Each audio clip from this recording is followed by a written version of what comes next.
Josh, I equate it to this. You've got to get to the next level, that next plateau, you've got to be comfortable being uncomfortable. I think the Navy SEALs call it embrace the suck. Uh-huh. But you have to, because it's just like when my hip, at 50, my hip just was hurting and hurting and hurting. I couldn't go run in the morning anymore. And so finally, I got used to it. You just get used to that annoying pain or the annoyance of something in your life until you fix it.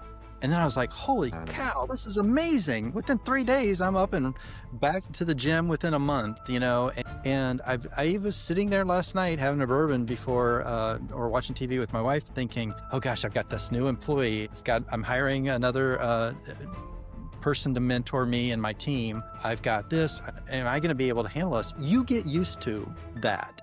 You don't just jump into it. You take on a little more, and then that's the new normal. Good afternoon, everyone. Welcome back to another episode of From the Trenches, a Bering McKinley Vision podcast series. And we'll remember that, James and I, we're not here to sell you anything. We're just here to have a conversation about MSP, small business, really whatever we want, because it's our time together. So hopefully you'll enjoy the conversation. And if you do, make sure to put a like, a share, a subscribe. It means a lot to us. And if you have thoughts about something James says or that I say, go ahead and throw a comment in there. We see those when we'll respond to all the comments as well. So with that, today we've got our buddy James with us. James, how did you find yourself in this crazy MSP world?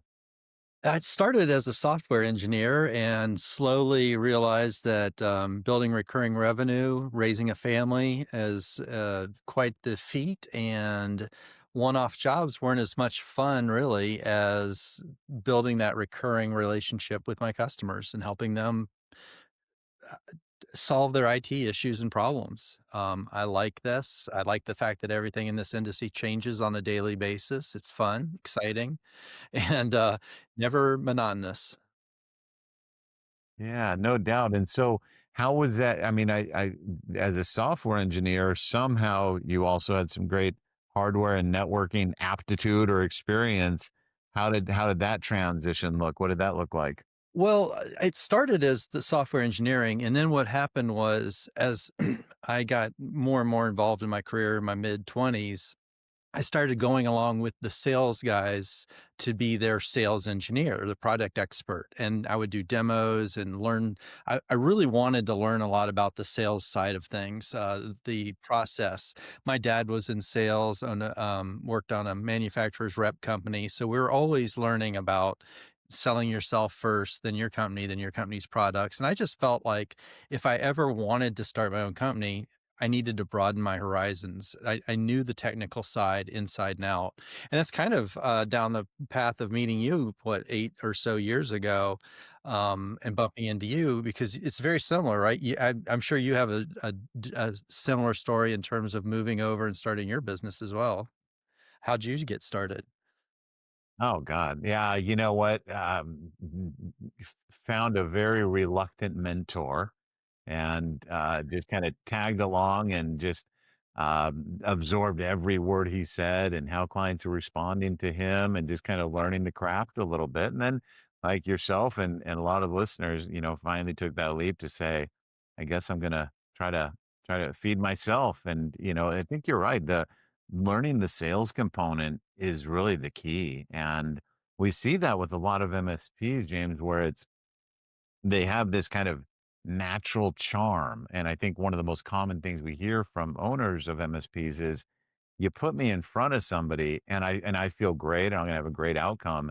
It's getting in front of enough people that really kind of is the showstopper. How about for you? Are you a get out there and prospect type of I guy? absolutely love it. I love being out there talking to new prospects. That's why at the beginning of the year, I hired my daughter to help run our marketing coordination efforts, so that she could really take some of that off of me so that I could spend more time in front of customers and running the business, quite frankly.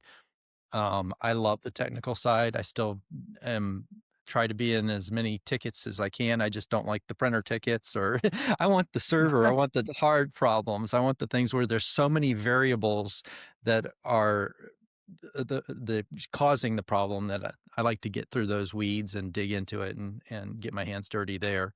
The automation is a lot of fun as well. So tell me a little bit about the automation piece. So starting at the beginning of the year with all of the artificial intelligence, I mean, it was even earlier last year, Copilot, ChatGPT, et cetera. Most people consider that all Google 2.0. People are my customers. I'm trying to find use cases to show them, hey, it's not just help me format my email properly or do some research. I'm starting to get leads from ChatGPT and AI searching. So a lot of the normal masses of customers are using it for that. They're dabbling a little bit in some of the video, some of the presentation, working with it in Excel and so forth like that. But what we're doing is we're coming up with things like my daughter, from a marketing standpoint, she would go into our CRM system, then she'd go and look for that person that was in our CRM system, go look them up on LinkedIn, then go look them up on Google, then go make sure that person still worked at that company. Then she'd go and see how big the company was and then update our CRM. And she goes, Dad, this is taking me about an hour, hour and a half every time to do it right. To clean these lists of people you've met and so on and so forth takes time.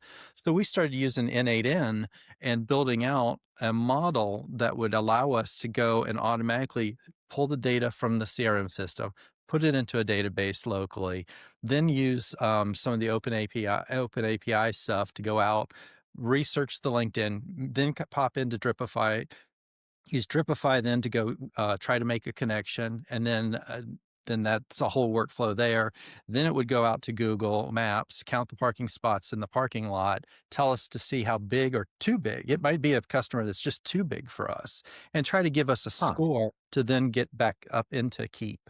So that takes a matter of a couple of minutes now versus all the work Whoa. she was doing before. A lot of background, any public database, and it's not perfect. Nothing like that is perfect, but I thought that was a great use case to share with my customers.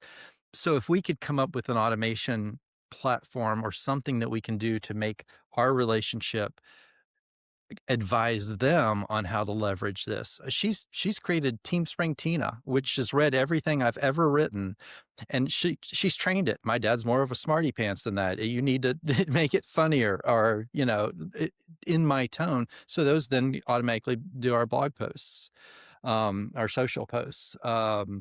And so what we'd like to do is come up with some of these automations that our customers could leverage and then charge them a monthly fee for that on to build some recurring revenue and stickiness. If we're teaching our customers about how to leverage AI to the point where their competition isn't, then they're going to be around a lot longer and more profitable and want to spend more money with us. And we help them in the process and we learn. So that's kind of where we are on it. Lots of different Yeah. tools, though, and they change every week. It's the wild, wild west. Oh, yeah. Oh, yeah. Well, that's a really great use case of finding, creating an AI solution to automate a task that your daughter found that, wow, this is really intensive. And I like how you immediately or naturally said, how can this serve our clients?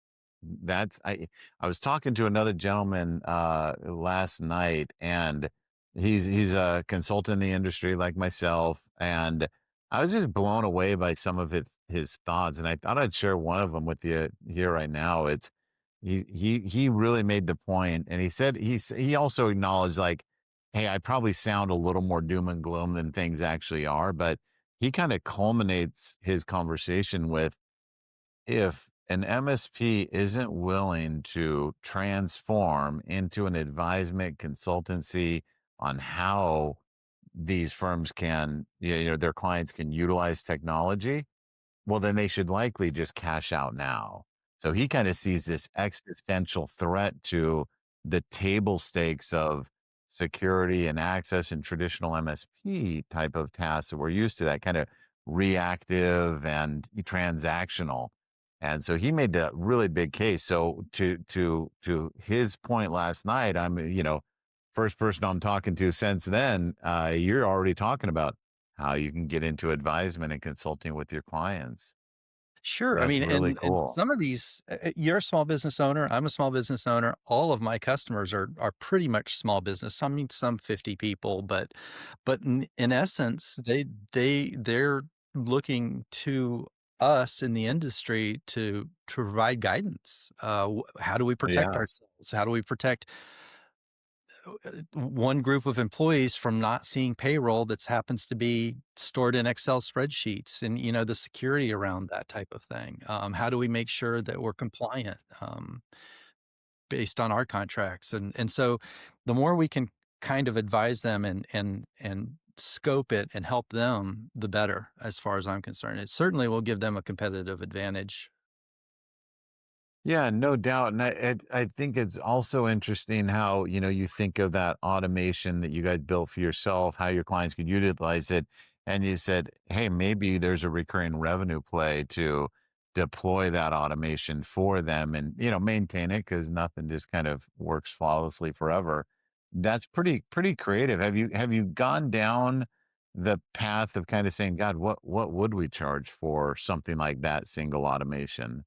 No, in my peer group, we've been talking about that quite a bit because it's there's an expense associated with it to do it right, servers, tokens, that type of thing, and I don't think anybody's quite put the right finger on the pulse for what it's worth to someone on a recurring basis. I think that coming up with the use cases. What does every one of our businesses need? Well, now, if you're a software engineer at this point, between Claude and some of these other tools, you can just sit and chat with your AI components and build out a whole new CRM system or a whole new help desk system. So I think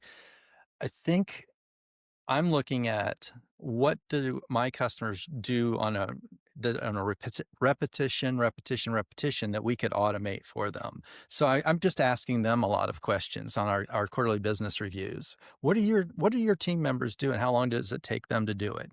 I'm very familiar with your company. I'm familiar with most of your staff because I've had customers that we've the same customers for 15, 20 years, So you kind of build a relationship with them anyway.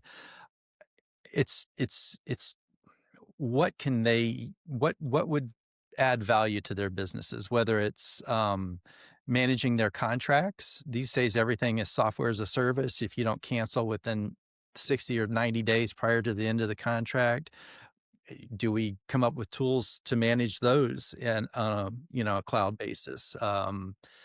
I can give you a use case of one of the things we're doing here is think Office 365. I know one thing every customer has is we're onboarding employees, offboarding employees, especially for us with nonprofits that we focus on quite a bit here in the Atlanta area.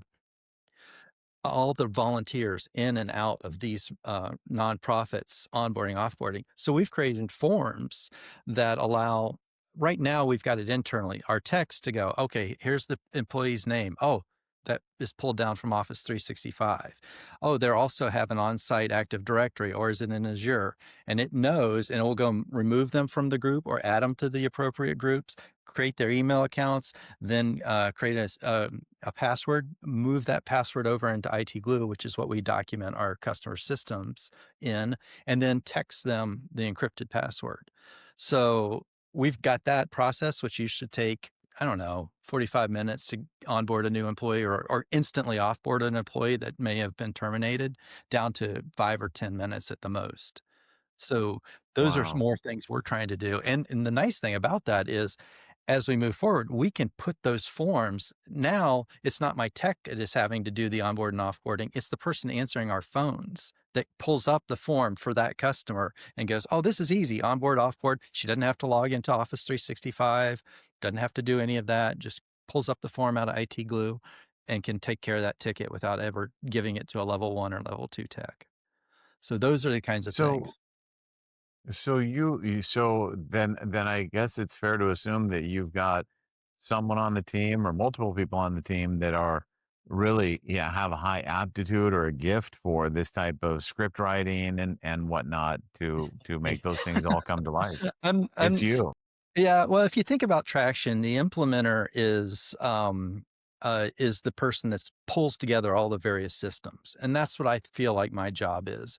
And I feel like because it's my company and I see the tickets and I look at what people are working on, and I notice an abundance of onboarding, offboarding when we started really focusing on nonprofits. Thought, gosh, there's got to be a way to automate this somehow. And in fact, one of the forms when we onboard it knows that if you pick this customer in the form, that because it's this attorney, they are either hiring a legal assistant or a case manager, a client manager that's going to handle the case for them. And based on whether that a new employee is in one or the other depends on in their CRM system what reports the owner or the partners get. Well, we haven't gotten to the point where I can tie into their CRM system. It's got a lacking a good API, but it's to the point where my team can answer that really quickly, and we know what to do in our documentation. So based on customer now, we can customize those forms just by picking the customer's name. Oh, do you have an open ticket? It looks for that customer in the open tickets to associate this form that we're running with that ticket in Autotask. So that's the kind of Nice, nice. I like doing that. It's a lot of fun for me. That's great. And so, um, one of the other things I was talking to this gentleman about last night was kind of this like skills gap of, hey, the owners of these MSPs they have the skills, they've got the aptitude, they've got the charm and wisdom that they can talk to any client, and they're just good problem solvers. But there seems to be this gap of you know, having that someone on the team who's, great at, solving technical issues, but maybe doesn't have the time or again, using the word aptitude again to get into this type of work. At some point, as you get even more and more successful with this, how will you solve that of saying, hey, I've started it, I'm good at it, but boy, I'm gonna need someone else that Yeah. can take the reins from me. I think that this is going to turn into a position, an automation individual Yeah. that's someone that is Yeah. dedicated to it.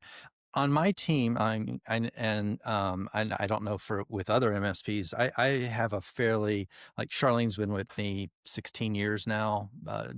Chelsea was with me 5. I mean, a lot of these people stick around. So I've taught Charlene that just started answering the phone 16 years ago. She runs our customer service now. She triages the Right. tickets. She helps make sure people are rolling where they need to go. And we're a relatively lean and mean team. So we don't have a lot of people, but I feel like this, if we can get this to the point where it pays for itself and can get some use cases for our customers that are then investing in us to automate some of the repetitive tools they're doing. One, their employees can go be doing other more important things. And two, the stickiness comes to us in terms of a monthly recurring revenue that then pays for this person that I would hire and train. The other thing I do here that's a Okay. little different is I like to let them have one day a week or so to work on something they're interested in. Typically, Fridays are my days to do automation. Mondays I spend with my daughter marketing, or f fanning fires that have come up over I don't know what happens on the weekends that make computers break. You'd think they wouldn't be doing anything, but we have more tickets on Mondays than any other day, it seems. And so, I just try to associate what day of the week I'm gonna do and focus on what set of projects or what department my team needs me on.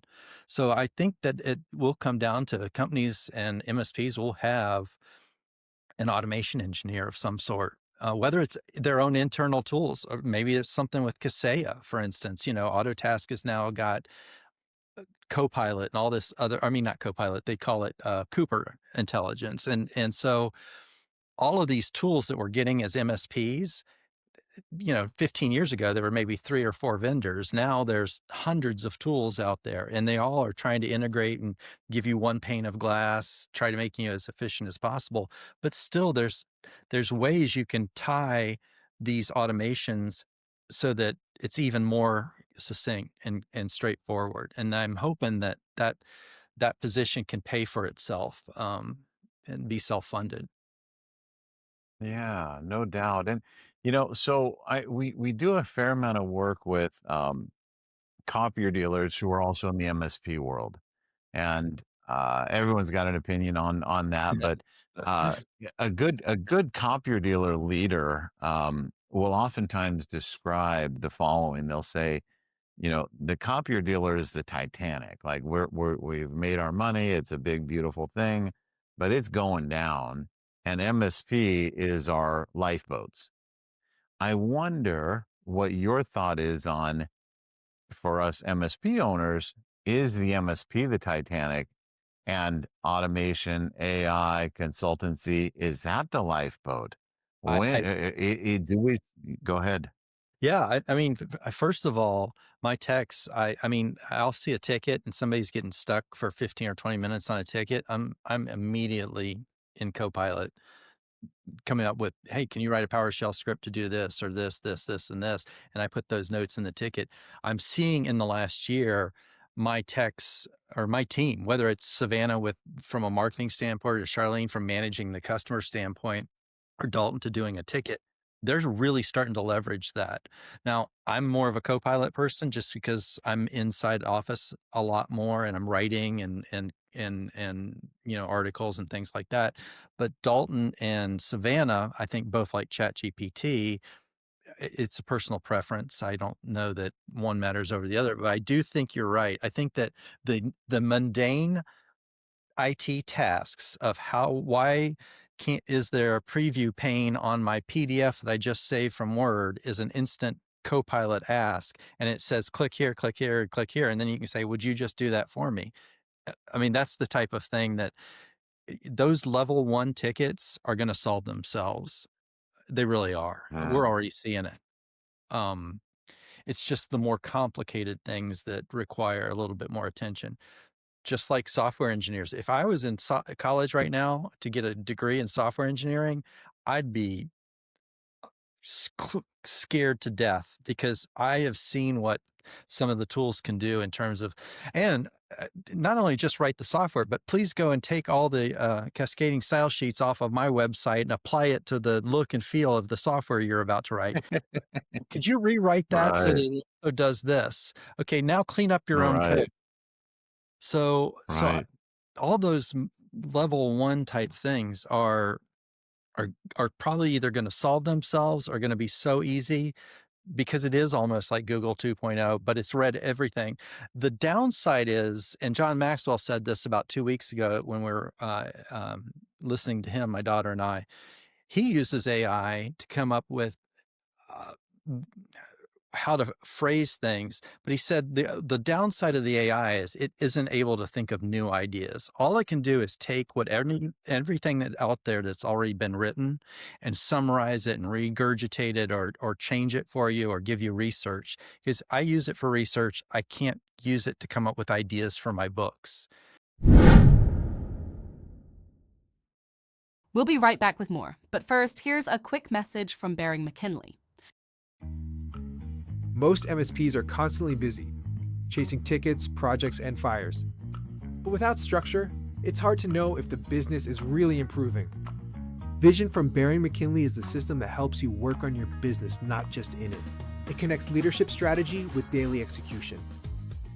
Vision aligns people, process, and performance, creating clarity and rhythm from goals to results. And the Vision app brings that structure to life, helping you create policies, track goals, review KPIs, and collaborate with your BMK consultant all in one place. Behind it all, Jetson AI, your assistant inside Vision, helps you find answers, generate insights, and take action faster. With Vision, you gain visibility, accountability, and measurable growth. You're not guessing, you're improving. Vision, Jetson, and the Vision app, your path from strategy to results.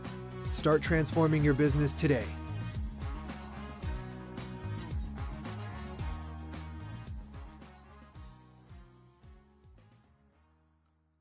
All right, let's get back to the conversation.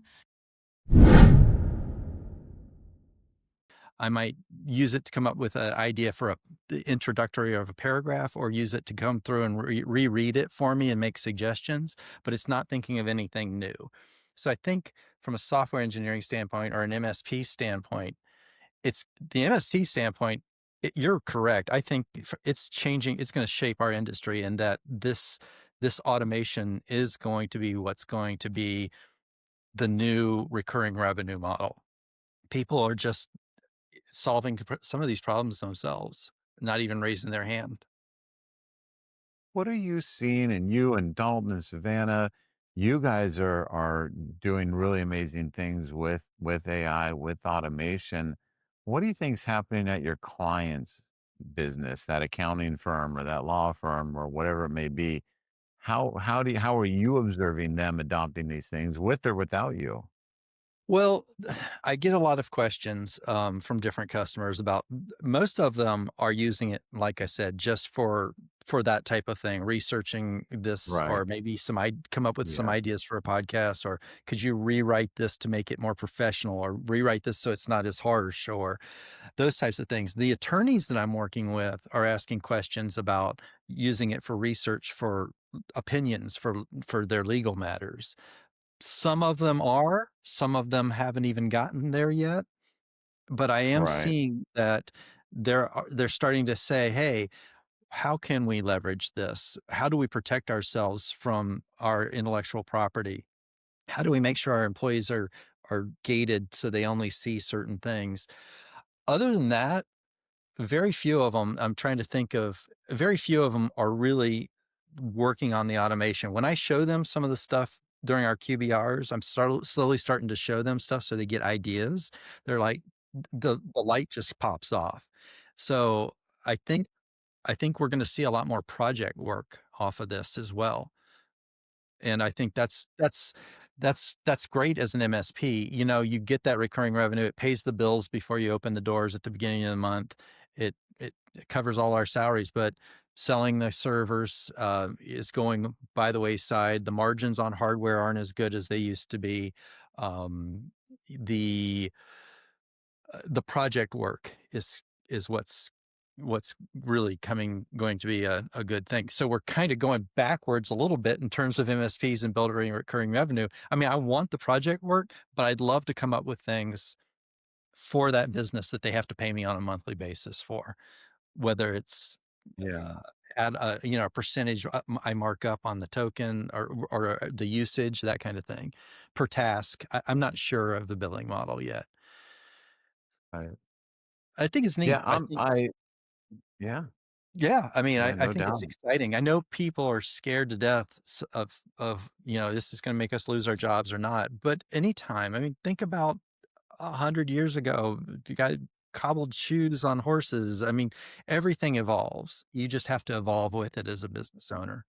Uh, I think that evolution is coming at a really interesting time. If I talk to 100 MSP owners, they'll all have started somewhere between 1999 and 2005. Like yep, that's probably the most dominant number of people, which means that many of them were, 25, 30 years old, which means they're now 50, 55, 60.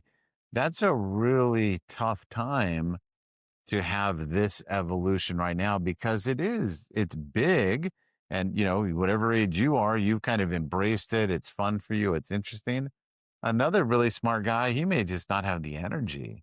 So I think true. as the person I talked to last night, he's like, be ready for a big transformation or cash out now. There's never been a better time to cash out. Just cash out because this next swing is going to be tough. If we thought the swing from break fix to managed services was tough, this is going to challenge a lot of us.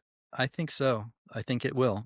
But that's exciting though to me. Again, it depends on the business owner and their their drive and their energy level and their enthusiasm.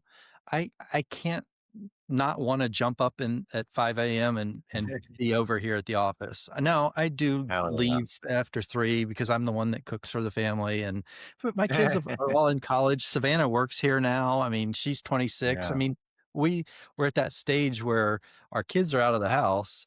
This is Mhm. invigorating because with Savannah starting in January, she's been here 11 months now, and you've talked to her on the phone, as we've just been working together.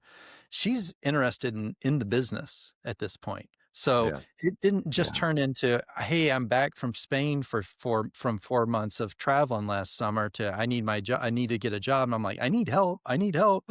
Um, to then navigating that daughter, father, you're working at my company. Who knows? That could have gone horribly wrong. We were just, but within a month, we knew this was a great working style.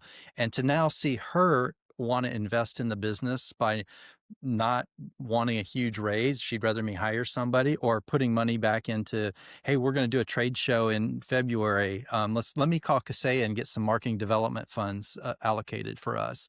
To, "Dad, what's a P&L? Show me." And to, what's really exciting is at this age, between Dalton and her and the young gentleman Cole that starts to work on Monday, they're all just out of college, and they have a whole different perspective on technology. They grew up with cell phones. They grew up with, so I'm having Savannah ask me, "Dad, why are you doing this way?" Or, "What do you, how are," I'm like, "Oh, that's a good idea. I've just always done it that way. It's been my business. Nobody's ever questioned me." I mean, Right. but now I'm excited because I see the energy and the youthfulness of them wanting to be involved. And that's made me want to be even more involved and be a good leader for them. That's why I'm going to invest in myself this year and next year, learning more about leadership skills, bringing them along. C players hire D players. What you want to do is be a C player that hires an A player so that you can grow. You surround yourself by the people you want to be. And I want them to want to be around me for a long time. So I need to grow as well so I can help them grow. It's invigorating to see that these guys are going to be buying houses because of my company and their jobs here, and just expanding their lives and families. So that's kind of fun. Oh, yeah. But that's not Yeah, for no, everybody. Somebody no might doubt. be, "Hey, I'm done. I'm over Yeah, this. I'm sick of all the cybersecurity. I'm selling the MSP. Call me." that's right. That's right. That's right. um, Well, but on there's that huge on that kind opportunity. of journey that you're going on with, developing your leadership and whatnot, I think that that's really awesome. What we see a lot of times is, MSP owners are pretty friendly, good people, and the employees are there primarily because they like the owner. It's a good place to work. They believe in the values of the business, but they get in this place where, if given the opportunity to understand the owner's vision and what they're trying to do and what they're passionate about, uh, they just kind of 10x. And I think as an industry, we've been really tactical focused. If we're sub $2 million, maybe even sub 3 million, we've gotten to where we are not through grand, awesome strategy, but being really good people and being great with the tactics. And I think this moment of transformation that's here, that's coming, plus the fact that we're all kind of in that, 1 million to 3 million range, we have to work on that leadership and say, what is it I want out of this business? What's my vision? What's the purpose? What's the team? What's their place in this? I think that's the only way. And of course, having a great young team as well who's ready to come along for you. If you didn't do what you're doing, yeah, you could kind of sound like a boomer to them, and now this is the way I do it, and who are you to question me? You don't know anything yet. I think that's a really easy place to kind of fall into. I like that you're being so intentional about not being that.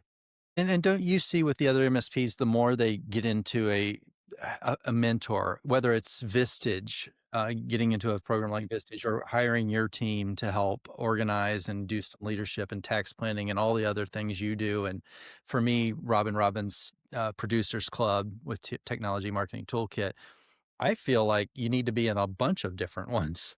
I think you can learn something from all of them, and that's what I'm hopeful for the next 10 years for me as I move forward and continue to grow the company. I mean, the fact that somebody in my family is interested in it now really makes me super excited. Oh Just yeah. it just does. And Oh you know yeah. what? Whatever she's learning, and I teach any of these guys, if they move on to find something else, all the better. I want everybody to do well. And even if Savannah just decides this isn't the industry for her anymore, and we sell the business down the road or whatever, at least she's learned all those vacations where daddy had to work when you were little, because a customer called. Because for the longest time, it was just me, and vacations would be just a surprise if, okay, I'm heading to the beach. Okay, I got to run back up to the room. So and so called. So now it's a lot different. And it's nice to know. And I'm willing to bet there's a lot of other MSPs out there that feel the same way. This is an exciting time. Um, I see it at Robin's Producers Club 2 weeks ago. There's a lot of strong MSPs that are killing it. And then I also have seen a lot of MSPs raise their hand and I was on a call with Kaseya last week doing an interview kind of very similar to this. And I had a guy from San Francisco just Google us and call us and said, "Hey, I need to ask you some questions about, I'm only a one person MSP. I've been in business 10 years. I'm struggling to get past $200,000. And I'm like, you're in San Francisco, that you should have it's like Atlanta. We never run into any other Right. MSP really. I mean, yeah, Right. we have friend competitors, right? I've got some of the main guys, but typically I don't have to go poach any business out of them. I mean, there are times when somebody merges and they lose the tech that they are used to working, so they reach out to us and want a new MSP. But for the most part, some of these guys haven't surrounded themselves. They don't invest in themselves to learn. Do you see that too?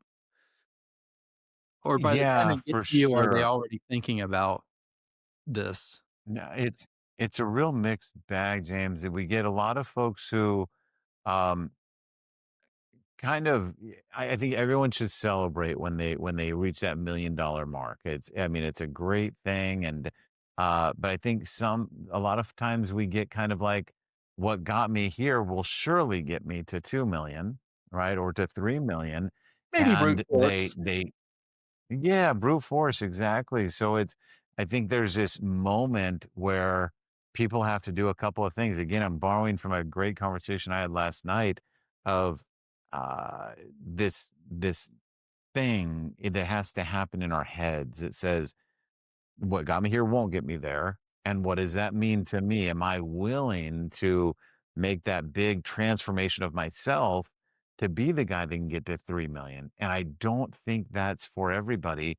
But what the one of those big blockers is that notion of being a lifestyle business. I think many people take that as a negative thing. And it doesn't have to be. It's so cool if you say, I got to 1 million or 2 million and I'm consciously saying, I don't have what it takes. I don't want to do what it will take to get me into this $3, $5 million range. I think you have to be very intentional to say, hey, this is it. Now my job is profit protection and attrition protection. And that's okay. But if you look at being a lifestyle business as negative, then you're not going to want to you kind of have that moment of clarity for yourself. And you're going to have a foot in both camps of saying, well, I want to grow, but boy, I don't know why it's not happening. And the other foot of saying, hey, I kind of like where I'm at. I don't really want to do the thing. So I think that's the blocker for a lot of people is kind of turning a blind eye to the fact that, hey, I might really be best as a guy that kind of stays where he's at and really kills it where he's at. It's that kind of teasing and toying with growth and strategy that it's like, man, you're going to burn a lot of money and a lot of energy if you're not Yeah. willing to make that big transformation. Josh, I equate it to this. You've got to get to the next level, that next plateau, you got to be comfortable being uncomfortable. I think the Navy SEALs call it embrace the suck. Um, Mhm. but you have to, because it's just like when at 50, my hip just was hurting and hurting and hurting. I couldn't go run in the morning anymore. And so finally I got used to it. you just get used to that annoying pain or the annoyance of something in your life until you fix it. And then I was like, holy Mm, cow, this is amazing. Within 3 days, I'm up and back to the gym within a month, and I was sitting there last night having a bourbon before or watching TV with my wife thinking, oh gosh, I've got this new employee. I'm hiring another person to mentor me and my team. I've got this. Am I going to be able to handle this? You get used to that. You don't just jump right. into it. You take on a little more, you take on a little more, and then that's the new normal. So Yeah. I think a lot of these people include I remember that time where I was very comfortable at $750,000 a year, thinking, this is great. I'm leaving the office at 2. I'm going to go play golf today. I've got everything under control. And then you start going, well, what if I do this? And so it means, okay, I'm not going to get to play golf as much as I want to, but I'm also getting to that next level of business ownership and ability to lead. So I think Right. I do remember being that comfortable. I was probably Yeah. 45. I'm like, this is perfect. I've got everything I need. I don't need to do anything. I can come and go. Right. And then you just go, wait a minute. I'm not I'm not applying myself. Maybe I should apply myself a little bit more. Yeah. And I wonder, James, did you have to kind of dig deep into saying, why do I want more? What is that to get that real emotion or feeling into that? Like, hey, if I'm comfortable, what is it that's going to drive me? I think it for me, and this is going to be different for everybody else. One person's comfort level could be one thing versus another. Mine was more about generational wealth, building Mm, something so that my family has something down the road that lasts past my kids to grandkids type of thing. I feel like I started thinking about that, and I just love to read. So I'm always either reading a fun book or a business book or a fun book. I alternate all the time. And I think that for me, it was like, gosh, I really have a chance here. Why not me? Why not me be the $3 right. million MSP? If so and so can Yes. do it, I can do it. I mean, Yes. and you and I Yeah. both pilots, right? If so and so Yes. can fly, I can. I mean, Right. Right. right? Right. So why Absolutely. not me?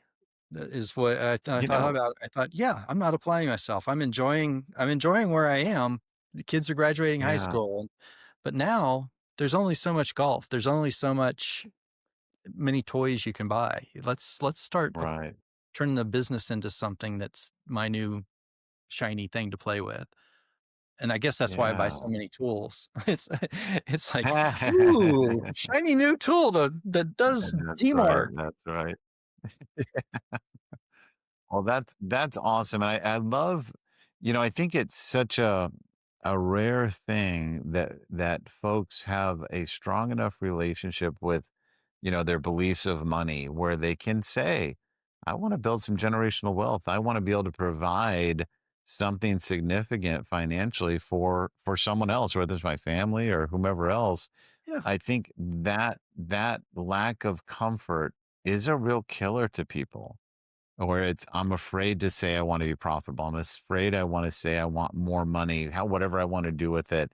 I think that can be really uncomfortable. And until you get there, it's like, hey, well then again, we might be best suited for 750,000. If it's so uncomfortable, you say, hey, I need to earn, $800,000 a year to my family so I can set up these trusts and do these things and think about my grandkids or great grandkids. Boy, you might struggle to find a big enough why to do all the tough things that you'll have to embrace that suck for Embrace the another suck. 5 or 10 years doing things differently. Yeah. Yeah, Yeah, so good on you. Well, good, and let me ask you this, so as we kinda start winding down here, you're a voracious reader. Got any books that, people should know about? Anything that's been really kinda I monumental in your reading list? if I was starting out, let's go back 20 whatever years, I don't even wanna think about it. Yeah, E-Myth yeah. Mastery, that was one of my Yes. favorite. That got me really thinking about starting my own business. I'm on John Maxwell's latest book now just because we saw him a couple weeks ago. Yeah. I love Traction, any of the Gino Yes. Wickman kind of stuff. I think it that's regurgitating a lot of stuff that all the other help books kind of, he just marketed it better. Good to Great, all the standard, anything that can teach you something. You pull little nuggets out of every little one of them. Dave Ramsey's Ultra Leadership, I've got stacks of them all over the place, Yeah. and Well, now good. now with These are the Kindle, the classics. These problem are is I great. got a Kindle, I just download them, and I'm like, "Where did I put," Yeah. and, you're always wanting to highlight, so, yeah, I think That's those are good awesome. starting points, but, you just grab a book. Even I don't really like the audio books. I kinda tend to get distracted, but and if I can Yeah. sit down and just read, I love it. That's outstanding. Well, good deal, James. Well, listen, you have provided a lot of great thought, and I appreciate you being so candid about your own journey. Where can people find you out in the world, James? Um, Teamspring, www.teamspring.us. I'm on LinkedIn as JK Sanford. And my email is james@teamspring.us. Reach out if you have any questions about Outstanding. how you want to work on your business. I'm just an MSP. The guy that called me last Wednesday I'm showing him how I integrated all our Kaseya tools on Friday. So I'll take the time to Beautiful. help anybody. Well, excellent, James. Well, I appreciate it, and thanks for everyone else sticking around and listening and watching this episode.